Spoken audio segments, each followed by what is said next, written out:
Okay, hi everyone. Yeah, my name is Madeleine. Oh, sorry, maybe I'll go rid of that. Yeah, so my name is Madeleine Ginolin, and I'm a PhD student in Lyon, France. And today I'm going to be presenting to you work I've been doing on Type Ia Supernovae standardization with the ZTF DR2 sample. So, oh yeah, sorry. So obviously this is more of a cosmology perspective on Type Ia Supernovae, and when you want to do cosmology with them, you just put them on a Hubble diagram. So this is the unstandardized Hubble diagram with the ZTF data points, and you can see the scatter. What we want in there is the scatter to be as low as possible, and in that case, without any standardization, the scatter is too high to be able to do cosmology with those. So we do need some kind of standardization process to reduce that scatter. And actually, the first step, the first step of that standardization process is quite visible here because each point is a Type Ia supernovae, and they're color-coded by color. And you can see that the red ones sit on top of the model, so they are dimmer than blue ones. You can put them in a different plane. So here you've got residuals again color, and you can again see the brighter, bluer, redder, dimmer relation.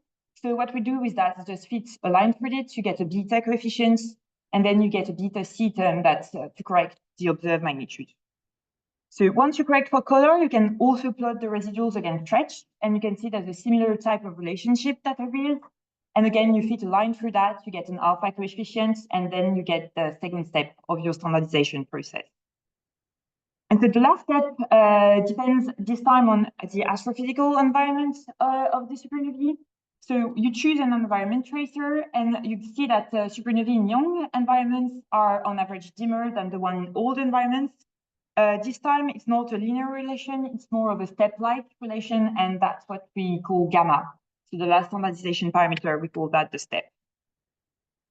And so you fit for actually beta, alpha, and gamma jointly. You apply that correction to observed magnitude, and then you get a Hubble diagram that looks a bit more like that, where the scatter is reduced in half, and you can hopefully do cosmology with it.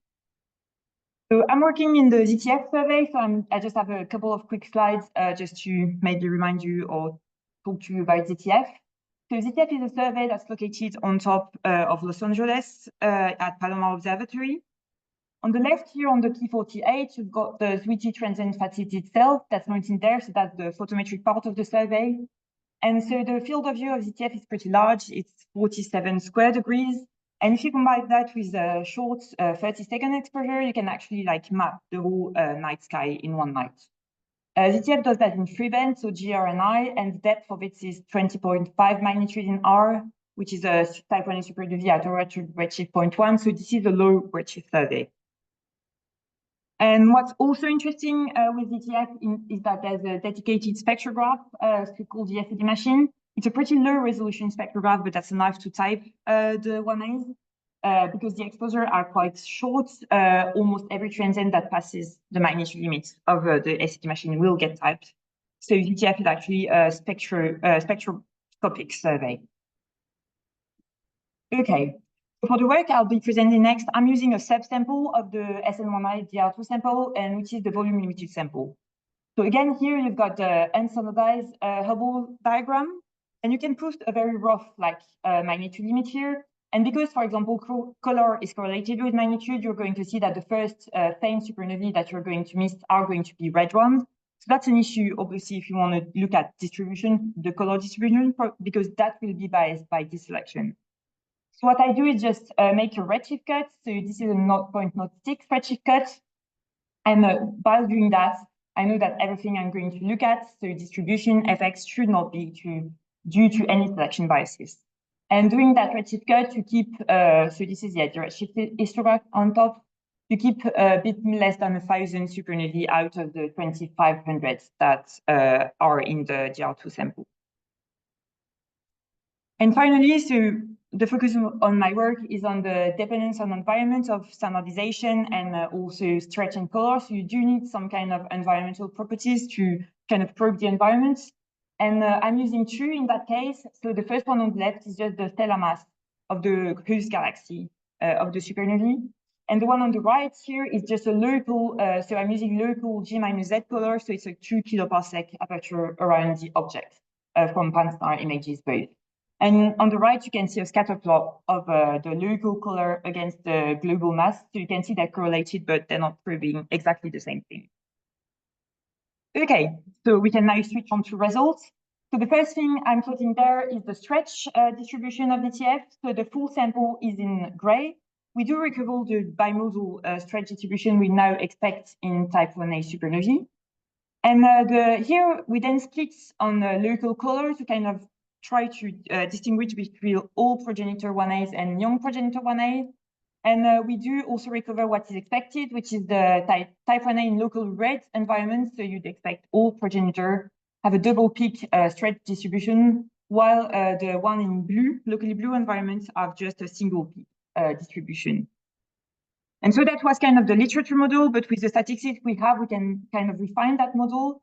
And the first thing we had is just like, instead of going straight to the red to the blue, just like a harsh cut between the two, it's just a smooth evolution of the going from this one to this one with color.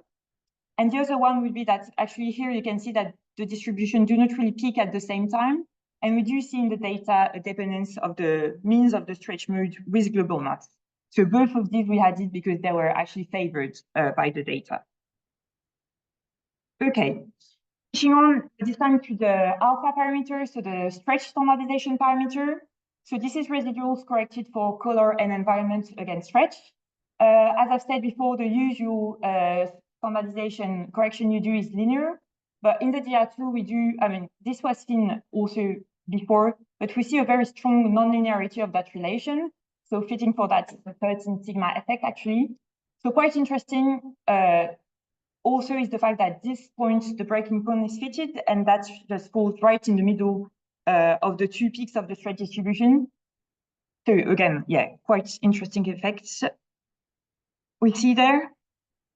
Then I'll switch on to the color distribution. So again, the gray one is the color distribution we see in ZTF, and kind of its characteristic feature would be the very red tail. So because the reds and faint supernovae are the first one you miss because of the magnitude limit, and because we're volume muted here, we do see a tail extending up to redshift around 0.6.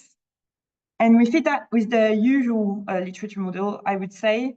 So with an intrinsic part, this is a Gaussian which you assume to be representing the intrinsic color distribution of 1As. And then you convolute that with an exponential tail, which again is thought to be representing dust progeny. So this actually fits quite well the full distribution, but to go a step further, and also because again we have the statistic to do that, so we cut our sample into two. The red one that we call the dustless sample is a sample where we target environment where you thought there would be less dust than in general. So you've got just an example on top. So in that case, dustless would mean in the outskirts of the galaxy and in a locally low stellar mass region. The non-dustless sample is just whatever is not in the dustless sample. And by doing that, we see like a very strong reduction of that red tail. So that's good news because if you think that this part, the exponential tail, is due to dust, that's kind of confirming this. And here I have the figures. So yeah, you can see 5 reduction of the tau, which is thought to be dust parameter between the dustless and the non-dustless. But you also see that the intrinsic parameter of the color distribution do not change, which again gives way to the argument that those are actually intrinsic and not due to environment. We also look at the linearity of the color residuals relation. Again, so like as the same plot, this is residuals corrected for stretch and environment against color. But this time we don't see any big difference in beta against color, which is again interesting because, as I've said, this part is probably like dominated by intrinsic color, while the right part is probably dust dominated. So finally, so this is just last slide on the environmental step. So this is I just here put the values because that's one of the puzzling things about ZTF is that we find a step that is 0.14 without broken alpha and 0.17 with, which is almost twice as high as what was found in a previous survey. So this is still very much an open question. Is it the volume limited that does that? Is it a redshift evolution thing? So yeah, we're still thinking about why, but the values. And I think I'm actually out of time, so I'm done. I'll leave you with the conclusion. Because of the high statistics, high cadence, spectroscopic ZTF SN Ia DR2 sample, we can do a lot of stuff looking at the distribution of the properties and also the standardization. And all of those are in 2 papers, actually, if you want more detail on any of it. Thank you.